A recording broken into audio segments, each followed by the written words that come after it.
Assalamualaikum warahmatullahi wabarakatuh. Kami dari kelompok 6 akan membahas materi yang berjudul keterampilan akademis. Kami dari Prodi Manajemen Pendidikan kelas 2025B. Perkenalkan, nama saya Luciania Eka Putri, 3 NIM akhir 084. Perkenalkan, nama saya Azal Hadilatul Naila, 3 NIM akhir 294. Perkenalkan, nama saya Vina Ramawati dengan NIM akhir 248. Perkenalkan, nama saya Diara Larasati dengan NIM akhir 014. Perkenalkan, saya Ahmad Tika dengan NIM akhir 198. Perkenalkan, saya Artanti Bidasari dengan NIM akhir 003. Perkenalkan, saya Artanti Windasari dengan NIM akhir 003. Di sini saya akan menjelaskan bagian lebih dari sekedar penguasaan materi. Keterampilan akademis di perguruan tinggi bukan hanya tentang memahami materi kuliah, melainkan kemampuan mahasiswa dalam mengelola proses belajar mereka sendiri secara mandiri atau yang biasa disebut sebagai self-regulate learning. Self-regulate learning menjadi pusat yang didukung oleh 4 pilar utama. Pilar pertama adalah analisis.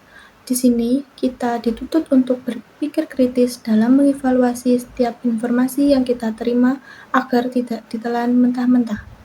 Pilar kedua adalah pemrosesan, yaitu bagaimana kita mengolah informasi tersebut secara efektif sehingga menjadi pengetahuan yang bermakna. Pilar ketiga adalah komunikasi. Kita harus mampu menyampaikan gagasan ilmiah yang kita miliki, baik melalui lisan maupun tulisan, dengan cara yang jelas dan sistematis.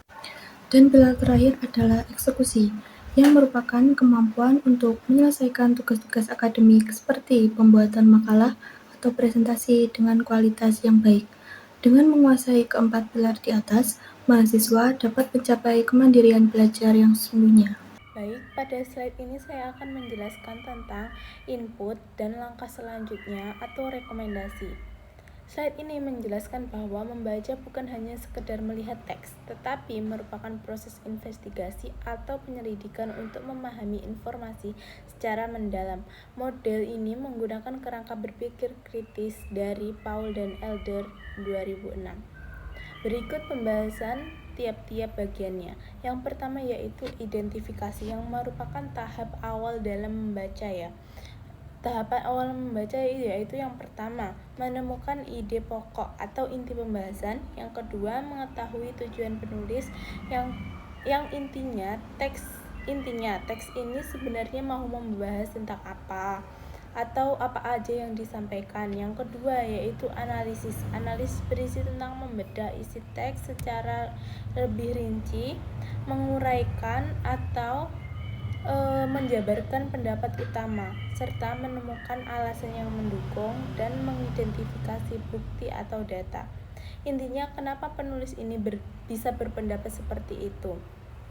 Dan untuk yang ketiga yaitu evaluasi. Evaluasi merupakan menilai suatu kualitas informasi, apakah datanya sudah valid atau benar, serta apakah penjelasannya sudah jelas. Dan apakah informasi tersebut masih relevan untuk saat ini, atau intinya informasi ini bisa dipercaya.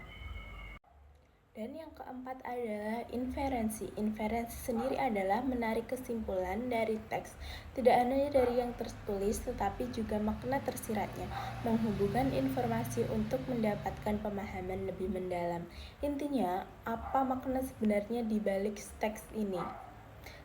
Makna gambar deconstructed document yaitu bagian tengah menunjukkan dokumen yang dibongkar menjadi beberapa lapisan. Artinya, saat membaca, kita tidak langsung menerima isi teks, tetapi membongkar, menganalisis, dan melihat serta menilai setiap bagiannya. Kesimpulan sederhana, membaca sebagai proses investigasi berarti membaca sama dengan memahami, ditambah menganalisis, ditambah menilai, ditambah menyimpulkan. Bukan hanya membaca cepat, tetapi membaca secara kritis dan mendalam. Assalamualaikum warahmatullahi wabarakatuh. Perkenalkan, saya Luciania Eka Putri dengan NIM 250 10 714 084. Di sini saya akan menjelaskan mengenai proses mesin berpikir kritis. Berpikir yang masuk akal dengan reflektif yang berfokus pada memutuskan apa yang harus dipercaya atau dilakukan itu kutipan menurut R. Ennis. Yang pertama ada aplikasi, yaitu menerapkan informasi. Kita mulai dari menggunakan informasi yang sudah kita punya. Informasi ini menjadi bahan mentah untuk diproses. Yang kedua adalah ada analisis, yaitu membongkar struktur informasi. Setelah itu kita memeriksa informasi tersebut lebih dalam, apa maknanya, bagaimana susunannya, dan apakah ada bias atau kekurangan. Untuk yang ketiga adalah sintesis, yaitu menggabungkan berbagai elemen. Di tahap ini kita menyusun kembali informasi dari berbagai sumber untuk melihat gambaran yang lebih utuh. Untuk yang keempat ada evaluasi, yaitu menilai kualitas argumen. Kita menilai mana argumen yang kuat, mana yang lemah, dan apakah datanya itu dapat dipercaya. Untuk yang kelima adalah konklusi, yaitu menarik keputusan yang logis. Setelah seluruh proses berjalan, barulah kita menarik kesimpulan yang didukung data, logika, dan observasi. Intinya, berpikir kritis itu bukan satu langkah, tapi proses berurutan yang bekerja seperti mesin, satu roda mempengaruhi roda lainnya, sehingga hasil akhirnya itu lebih akurat dan dapat dipertanggungjawabkan. Selanjutnya pada slide berpikir kritis di era digital, di mana menurut Erikson 2019, relevansi global merupakan kecakapan intelektual untuk bertahan dalam kompetensi global dan dunia kerja. Yang artinya kemampuan berpikir kritis itu membantu kita bertahan dan bersaing di dunia global dan dunia kerja. Jadi bukan hanya sekedar pintar, tapi juga mampu menganalisis informasi dengan baik. 2. Integrasi teknologi. Penggunaan teknologi seperti Google Classroom dan Moodle membantu melatih kita dalam mengambil keputusan dan bernalar. Jadi, teknologi bukan hanya alat, tapi juga sarana melatih pola pikir kritis. 3. Kolaborasi. Diskusi termasuk diskusi online membantu kita memperluas pengetahuan dan menyelesaikan masalah bersama. Dari sini kita belajar melihat sudut pandang orang lain. Baik, selanjutnya saya akan melanjutkan materi output menulis sebagai bukti pemikiran.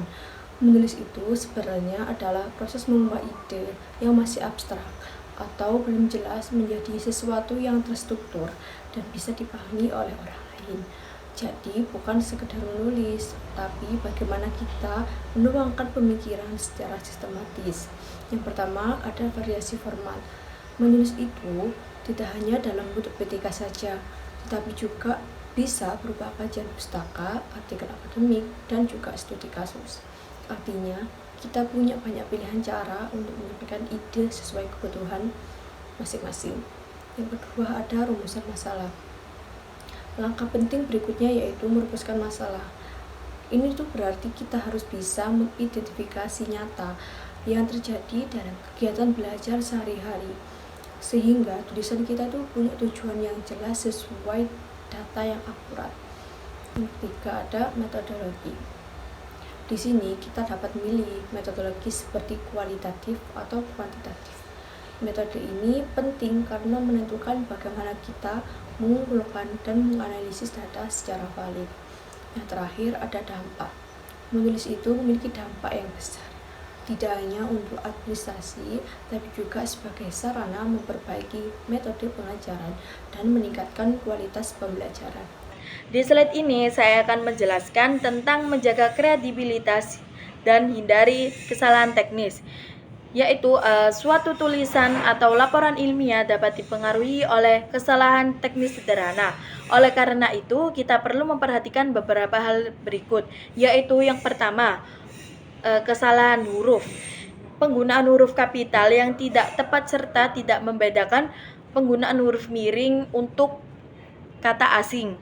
Untuk menjaga kerapian tulisan, huruf kapital harus digunakan sesuai aturan, dan kata asing sebaiknya ditulis dengan huruf miring agar mudah dikenali dan mudah dipahami oleh seseorang. Terus yang kedua, itu kata depan. Lah biasanya orang-orang itu bingung dengan penggunaan di dan ke sebagai kata depan dan sebagai imbuhan. Jika di dan ke menunjukkan tempat, maka harus dipisah.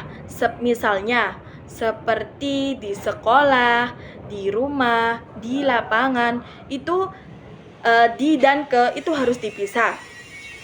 Namun jika berfungsi imbuhan, itu maka harus digabung, seperti dibaca, ditulis, maka tulisan gi dan ke itu harus digabung.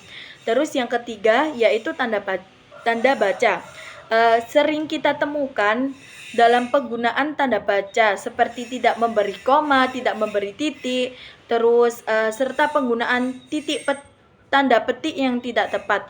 Untuk bisa kita berikan spasi setelah tanda baca dan penggunaan tanda petik sesuai aturan agar tulisan lebih rapi dan mudah dipahami. Terus yang keempat yaitu kalimat. Sering kali kita temui kalimat yang tidak jelas dan penggunaan kata penghubung yang tidak logis dapat menyebabkan seseorang pembaca itu sulit memahami tulisan tersebut dan sulit dipahami. Oleh karena itu kita harus menyusun kalimat tersebut secara jelas, runtut, dan menggunakan konjungsi yang tepat agar pesan tersampaikan dengan baik dan mudah dipahami oleh seseorang. Terus yang terakhir yaitu referensi. Kesalahan terakhir yang sering terjadi adalah format citasi yang tidak konsisten. Penulisan referensi harus mengikuti satu pedoman yang sama. Misalnya menggunakan format APA, apa, agar terlihat lebih profesional dan akademik. Untuk slide selanjutnya, saya akan menjelaskan mengenai regulasi diri manajemen waktu.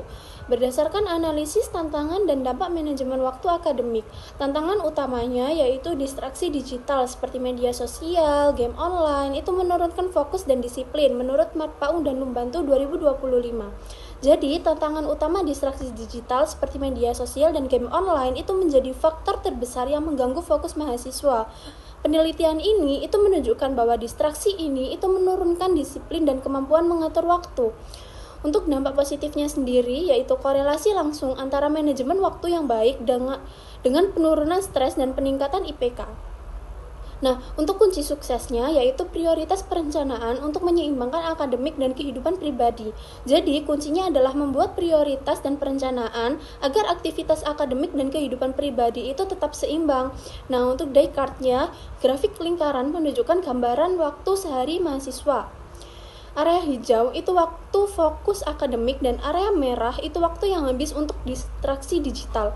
Dari grafik terlihat bahwa distraksi digital memakan cukup banyak porsi waktu. Artinya mahasiswa itu perlu menekankan distraksi itu agar fokus akademik meningkat. Di sini kita juga memiliki strategi belajar efektif, yaitu yang pertama ada definisi. Strategi belajar efektif adalah teknik yang digunakan untuk memahami, mengingat, dan mengevaluasi informasi secara efisien. Jadi, bukan hanya belajar lama, tapi belajar dengan cara yang tepat. Lalu yang kedua ada metode. Salah satu metode yang digunakan adalah hafalan.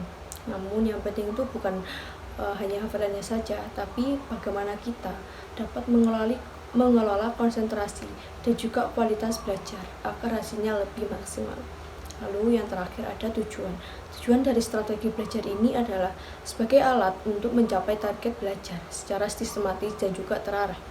Jadi, dari materi ini kita bisa memahami bahwa menulis adalah bukti nyata dari proses berpikiran kita, dan strategi belajar yang efektif akan membantu kita mencapai hasil belajar yang lebih optimal. Baik, pada slide ini menjelaskan tentang realitas, tantangan, serta peluang.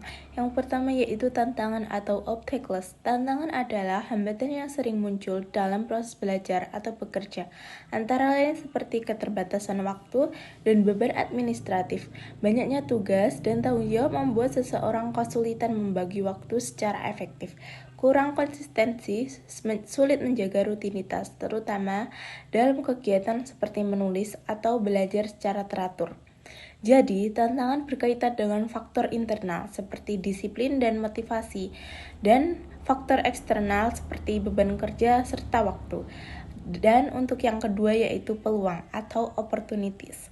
Peluang adalah manfaat atau hasil positif yang bisa diperoleh jika tantangan dapat diatasi, yaitu seperti peningkatan keterampilan sosial, kesehatan mental, seseorang menjadi lebih mampu berinteraksi dan mengelola emosinya, pengambilan keputusan berbasis data, Keputusan menjadi lebih tepat karena disarankan pada informasi yang jelas dan terukur, perubahan sikap dan beban menjadi antusiasme.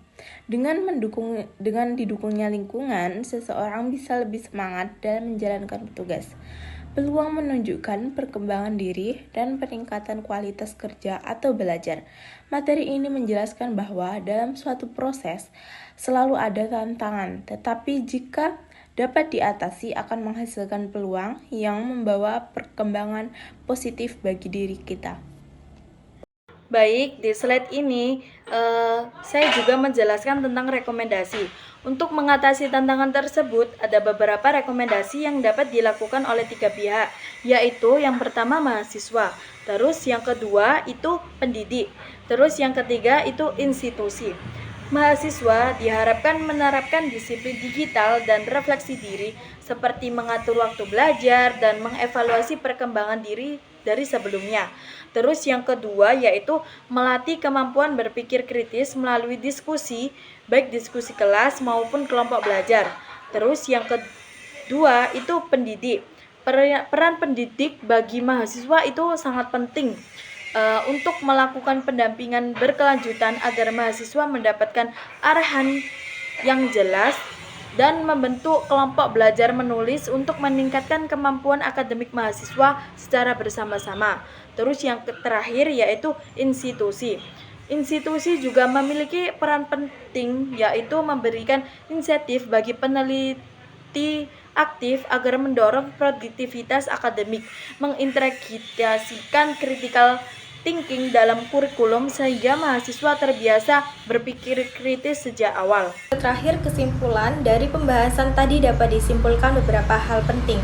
Yang pertama, keterampilan akademis ini menjadi jembatan antara potensi diri dengan keberhasilan di dunia kerja. Yang kedua, integrasi total kesuksesan tidak hanya dari satu hal, tapi gabungan dari yang pertama, pikiran kritis, yang kedua, karya ilmiah, hasil atau output, dan yang terakhir, disiplin diri atau pengendalian diri. Kesimpulan terakhir yaitu pendidikan berkualitas terbentuk dari individu yang mampu mengatur dan mengelola proses belajarnya sendiri. Jadi di era digital ini kita tidak hanya cukup menerima informasi, tapi harus mampu berpikir kritis, berkolaborasi, dan mengelola diri agar kita bisa sukses di masa depan. Berikut beberapa referensi yang kelompok kami gunakan untuk memaparkan materi di atas. Sekian pemaparan dari kelompok 6, semoga bermanfaat. Wassalamualaikum warahmatullahi wabarakatuh.